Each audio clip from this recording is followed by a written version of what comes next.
नमस्कार, मैं हूं प्रभात पांडे और आप देख रहे हैं न्यूज़ 18 का डिजिटल प्लेटफॉर्म। आज मैं बात आपसे करने वाला हूं इंडस वाटर ट्रीटी पर। इंडस वाटर ट्रीटी पर पिछले 3 दिनों से बातचीत चल रही है। परसों रात को जब CCS की बैठक के बाद ये तय हुआ कि इंडिया इंडस वाटर ट्रीटी को ऑन होल्ड करेगा पाकिस्तान के साथ, तब से कई बातें हुई हैं, लेकिन मैं आज आपको कुछ नया बताने वाला हूं। नया इस चीज़ को लेकर कि क्या अगर भारत ने इंडस वाटर ट्रीटी को होल्ड कर दिया है, भारत इसके पानी को रोकेगा, तो क्या भारत के पास इतने इंफ्रास्ट्रक्चर हैं या नहीं? वो पानी आखिर जाएगा कहाँ? कैसे भारत इस पानी को रोकेगा? और पानी को रोकेगा तो भारत पर उसका क्या असर होगा? लेकिन इन मुद्दों पे मैं आऊँगा आपके पास, उससे पहले इसकी भूमिका बताता हूँ। ये इतिहास में पहली बार है, पाकिस्तान से हमारे रिश्ते शुरू से खराब रहे हैं, लेकिन इतिहास में पहली बार है जब सिंधु जल समझौते को रोका गया है। भारत ने रोका है। 1965 की लड़ाई में नहीं रोका गया, 1971 की लड़ाई में नहीं रोका गया, कारगिल वॉर 1999 के टाइम पे नहीं रोका गया, पुलवामा हमले के बाद नहीं रोका गया, उरी हमले के बाद भी नहीं रोका गया था। 2016 में जब उरी हमला हुआ था उस वक्त भी नहीं रोका गया था, सिर्फ चेतावनी दी गई थी। प्रधानमंत्री मोदी ने खुद चेतावनी दी थी, कहा था कि पानी और खून दोनों साथ साथ नहीं बह सकते। लेकिन अब वो चेतावनी चरितार्थ होती दिख रही है। चरितार्थ इस मायने में कि भारत ने साफ साफ कह दिया है कि भाई Indus water treaty on hold, जब तक पाकिस्तान टेररिज्म को पूरी तरह सपोर्ट करना बंद नहीं करता है। ये जानकारी आप सबके पास है और मैंने कुछ सवाल भी पूछा आपसे, जो मैं आज डिस्कस करने वाला हूं कि आखिर सिंधु जल समझौते के तहत शामिल जो नदियां हैं उनका पानी कहां जाएगा?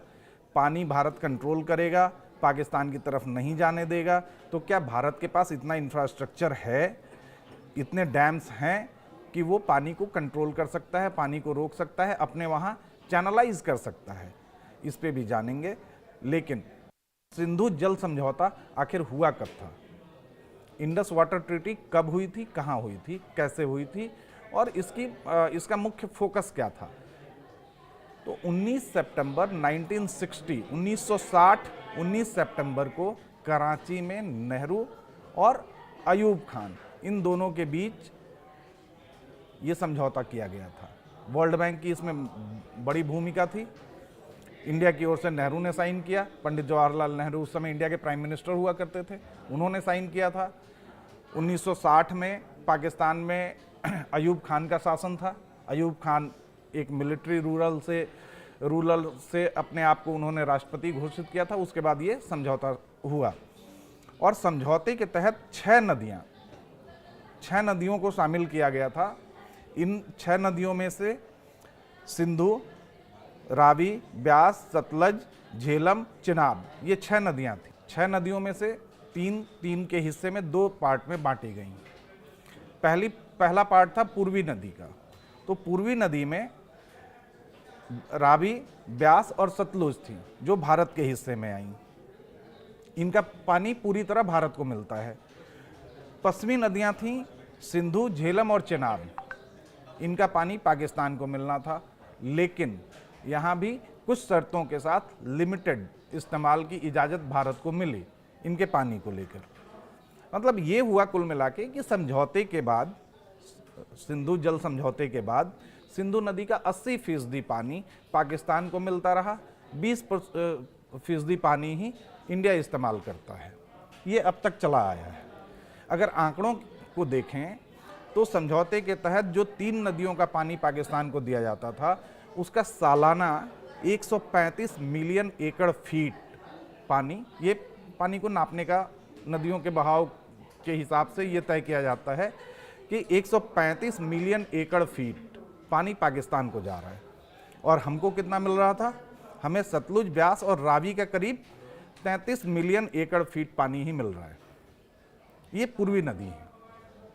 अब आपको बताते हैं, ये तो नदी मतलब सिंधु जल समझौते के तहत जो भी नदियों के पानी का बंटवारा था और ये था। ये विवाद पहले भी था 1960 में जब ये समझौता हुआ, उसके बाद धीरे धीरे चीज़ें सुधरती गईं, थोड़े हालात ठीक हुए, लेकिन ये पानी का विवाद हमेशा से है। लेकिन अब जो सबसे बड़ा सवाल है कि आखिर हमने इंडस वाटर ट्रीटी को ऑन होल्ड रखा है, स्थगित कर दिया है, या यूं कहें कि रद्द कर दिया है, तो अब वो पानी कहाँ जाएगा? तो पानी के लिए भाई पानी नदियों का पानी रोका जाता है डैम्स से, और उनके रिजर्वायर में वो कंट्रोल होता है, रिजर्वायर में जमा होता है और उनको फिर चैनलाइज किया जाता है। तो इंडिया के पास ऐसे कुछ बांध हैं जो इन 6 नदियों में, अलग अलग नदियों पे बनाए हुए हैं, जिनसे भारत कंट्रोल कर सकता है इनको। तो उसमें सबसे बड़ा जो है वो बगलिहार डैम है, जो चिनाब नदी पर है, जम्मू कश्मीर में। ये मतलब इसका मेन पोजीशन अगर देखें तो वो रामबन के इलाके में आता है, क्योंकि ये चिनाब नदी जो है वो आपको लाहौल से निकलती है, हिमाचल प्रदेश से। 450 मेगावाट के 2 प्रोजेक्ट हैं इस डैम पर, वहाँ रोका जा सकता है इसका पानी, उसको वहाँ पे कंट्रोल करके हम अपने इस्तेमाल में ला सकते हैं। दूसरा है रातले बांध, जो ये भी चिनाब पे ही है, जम्मू कश्मीर में ही है, चिनाब पर है। ये किश्तवाड़ इलाके में आता है।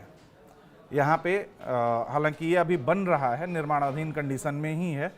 850 मेगावाट की क्षमता के इस पे पावर प्रोजेक्ट हैं, और उम्मीद की जा रही है कि अगले साल तक पूरा हो जाएगा। लेकिन चिनाब पर, इससे पहले ही मैंने आपको बताया कि चिनाब पर बगलिहार डैम ऑलरेडी फंक्शनल है।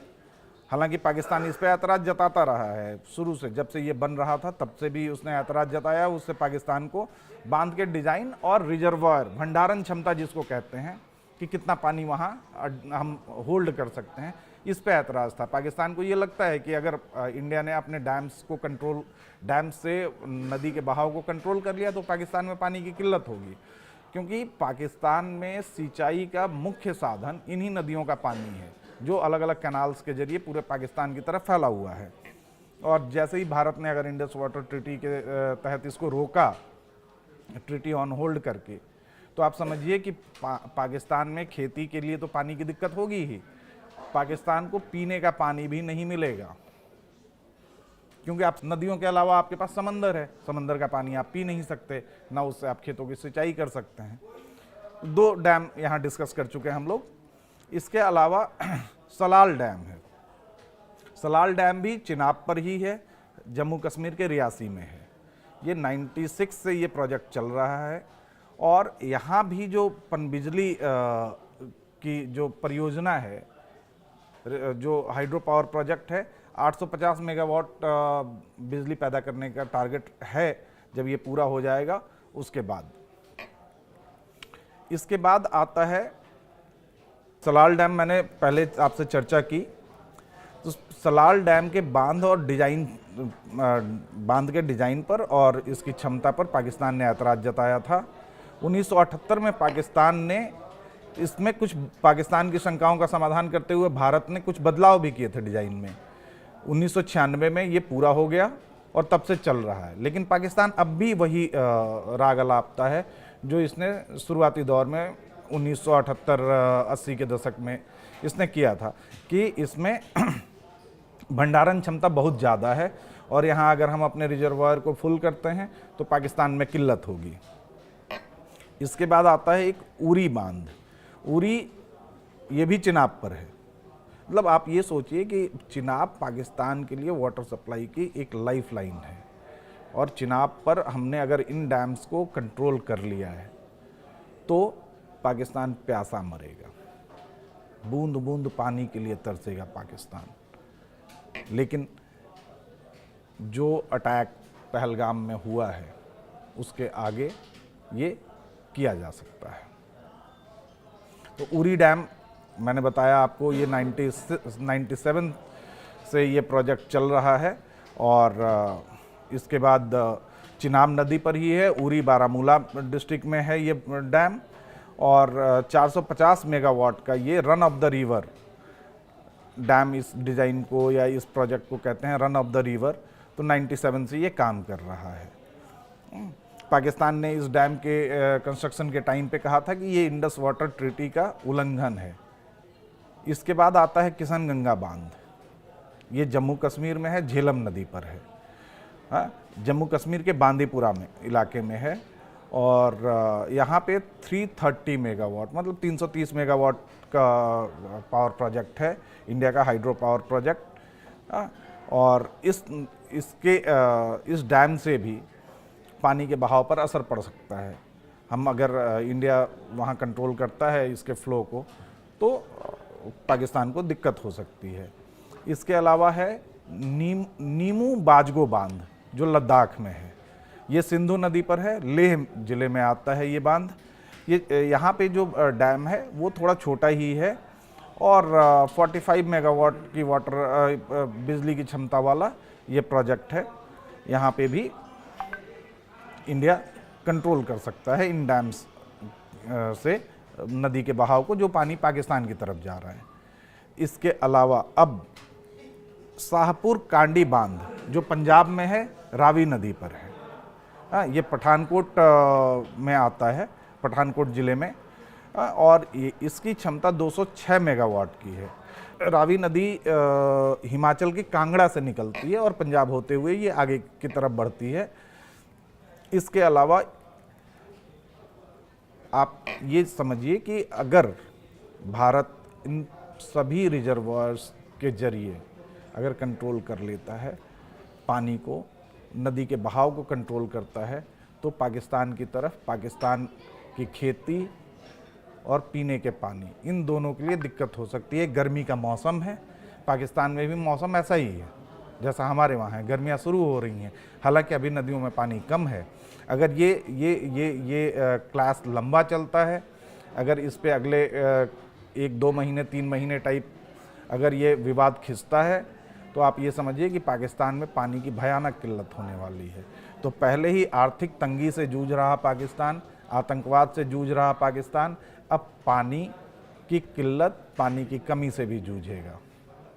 तो ये जो डैम्स मैंने बताए आपको, ये डैम्स भारत के लिए मददगार साबित होंगे इंडस वाटर ट्रीटी के पानी को होल्ड करने के बाद। जो पानी हमारे पास बच रहा है, जिनको हमें होल्ड करना है, उसके लिए। Thank you.